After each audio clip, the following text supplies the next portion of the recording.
BRS పై జాగృతి అధ్యక్షురాలు కవిత సంచలన ఆరోపణలు చేశారు. బీఆర్ఎస్ నుంచి తనను అవమానకరంగా బయటికి పంపారని తెలిపారు. ఇక ఉరివేసే ఖైదీనైనా చివరి కోరిక అడుగుతారని, నోటీస్ ఇవ్వకుండా సస్పెండ్ చేశారని ఆరోపించారు. కేసీఆర్ పిలిస్తే కూతురిగానే ఇంటికి వెళ్తున్నానన్నారు కవిత. మా బీఆర్ఎస్ నుంచి నేను బయటికి రాలే అమ్మ, బయటికి పంపించిరు. బాగా సీరియస్గా ఆలోచన చేసి సస్పెండ్ చేసి బయటికి పంపించిరు. నేను బయటికి రాలే. పార్టీలో నుండి చాలా అవమానకరంగా నన్ను బయటకు పంపించారు. ఊరేస్టోళ్ళని కూడా అడుగుతారు కదా, అసలు ఏంది, ఏం సంగతి, ఏం కథ. సరే, ఓ మాటకి నేను తప్పే చేసినా అనుకుందాం అన్న. నేను ఏం తప్పు చేసినా నాకు తెలియదు, కానీ చేసిందే అనుకుందాం. అడగాలి కదా, ఒక షోకాజ్ నోటీస్ అయితే ఇవ్వాలి కదా.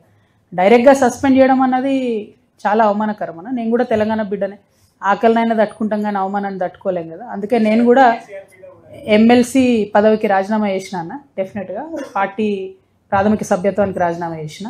నేను కేసీఆర్ బిడ్డనవడం నా అదృష్టం, 101%, డౌట్ లేదు. కేసీఆర్ గారు తండ్రిగా పిలిస్తే ఖచ్చితంగా వెళ్తా.